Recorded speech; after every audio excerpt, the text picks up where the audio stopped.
അനുമോദ് ഈ മലപ്പുറം പോത്തുകല്ലിലാണ് ഇപ്പോൾ 10 മൃതദേഹങ്ങൾ കരക്കടിഞ്ഞു എന്നുള്ള വിവരം പുറത്തു വരുന്നത്. പല മൃതദേഹങ്ങളും ഗുരുതരമായി പരിക്കേറ്റ അവസ്ഥയിലാണ്.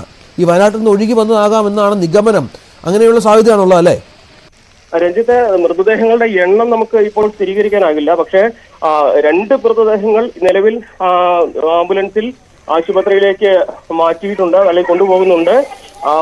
കൂടുതൽ മൃതദേഹങ്ങൾ ഈ ഉൾവനത്തോട് ചേർന്ന് വാണിയമ്പുഴ ആ മേഖലയിൽ അവിടെ അടിഞ്ഞിട്ടുണ്ട് എന്ന തരത്തിൽ സ്ഥിരീകരിക്കാത്ത ഒരു വിവരമുണ്ട്.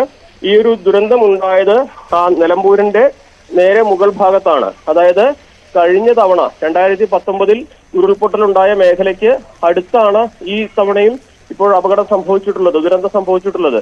അപ്പോൾ അവിടെ നിന്നും ചാലിയാർ അടക്കമുള്ള നദികൾ ആ മേഖലയിൽ നിന്നാണ് ഉത്ഭവിക്കുന്നത്, ആ മലനിരകളിൽ നിന്നാണ് ഉത്ഭവിക്കുന്നത്.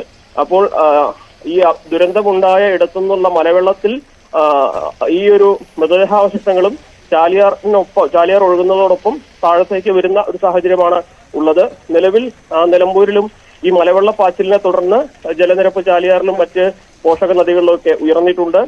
ഏറ്റവും പ്രധാനപ്പെട്ട ഒരു കാര്യം, അങ്ങനെ കാണപ്പെടുന്ന മൃതദേഹങ്ങൾ അല്ലെങ്കിൽ ശരീരാവശിഷ്ടങ്ങൾ ഏറ്റവും വേഗത്തിൽ ആശുപത്രിയിൽ എത്തിക്കാൻ അല്ലെങ്കിൽ മറ്റ് നടപടികൾക്ക് വേണ്ടി മാറ്റാനുള്ള നിർദ്ദേശമാണ് ഇപ്പോൾ പോലീസിന്റെ ഭാഗത്തു നിന്നൊക്കെ നൽകിയിട്ടുള്ളത്.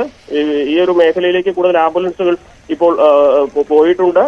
എവിടെയെല്ലാമാണ് ഇത് എന്നുള്ളതാണ് പ്രശ്നം. കാരണം ദുഷ്കരമായ ഇടങ്ങളാണ് നിലമ്പൂരിലെ ഉൾക്കാട്ടിലുള്ള മേഖലകളൊക്കെ.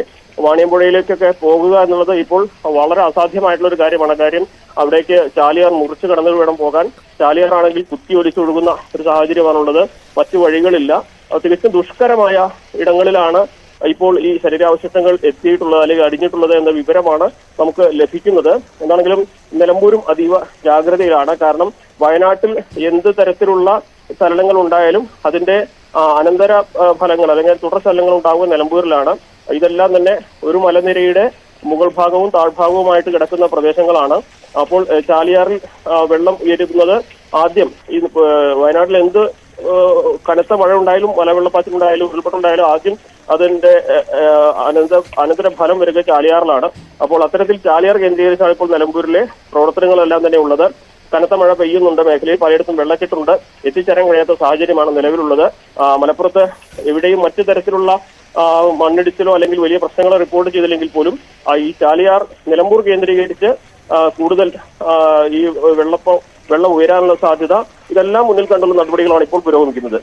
അത്തരത്തിലാണ് കാര്യങ്ങൾ. ഏതായാലും വലിയ ദുരന്തമുഖത്തിലാണ് വയനാട് ഉള്ളത് എന്നുള്ളതാണ് ഏറ്റവും സങ്കടകരമായ ഒരു കാര്യം.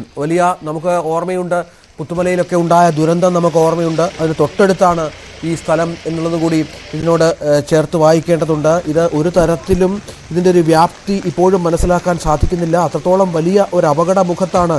ശക്തമായ മലവെള്ളപ്പാച്ചിൽ ഈ രക്ഷാദൗത്യത്തിന് വെല്ലുവിളിയാകുന്ന സാഹചര്യം കൂടി ഇതിനോട് ചേർത്ത് വായിക്കേണ്ടി വരും. നിരവധി പേർ മണ്ണിനടിയിൽ കുടുങ്ങിക്കിടക്കുന്നു എന്ന ഒരു വിവരം കൂടി ഇതിനോട് ചേർത്ത് വെക്കണം. ഒരുപാട് ആളുകൾ മണ്ണിനടിയിൽ കുടുങ്ങിക്കിടക്കുകയാണ്. ഗുരുതരമായ സാഹചര്യമെന്നാണ് ഈ ദൃക്സാക്ഷികളായ എല്ലാവരും ന്യൂസ് എയ്റ്റിനോട് പങ്കുവെക്കുന്നത്. വലിയ ഗുരുതരമായ സാഹചര്യമാണ്. വെള്ളാർമല സ്കൂളിന് പിന്നിൽ മലവെള്ളപ്പാച്ചിൽ ഇപ്പോഴും തുടരുകയാണ്. അതിശക്തമായ മലവെള്ളപ്പാച്ചിലാണ്.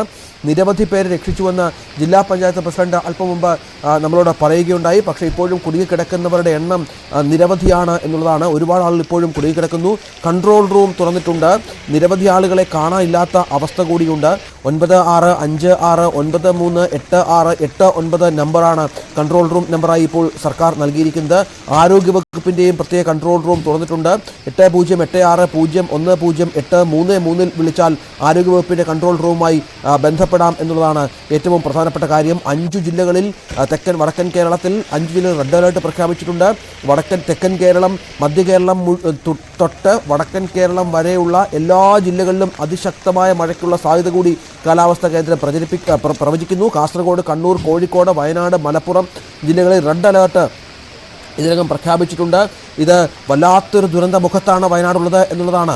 നമുക്കതിൻ്റെ വ്യാപ്തിയിലേക്ക് പോകാൻ പറ്റുന്നില്ല. വലിയ ദുരന്തത്തിലേക്ക് കാര്യങ്ങൾ പോകുന്നു. പുത്തുമലയുടെയൊക്കെ ഒരുപാട് മുകളിലുള്ള ദുരന്തമാണ്. നിരവധി മൃതദേഹങ്ങൾ പുഴകളിലൂടെ ഒഴുകിപ്പോകുന്നു എന്നുള്ള വിവരങ്ങളാണ് ഇപ്പോൾ പുറത്തു വരുന്നത്. അതിൽ പ്രായമായവരുണ്ട്,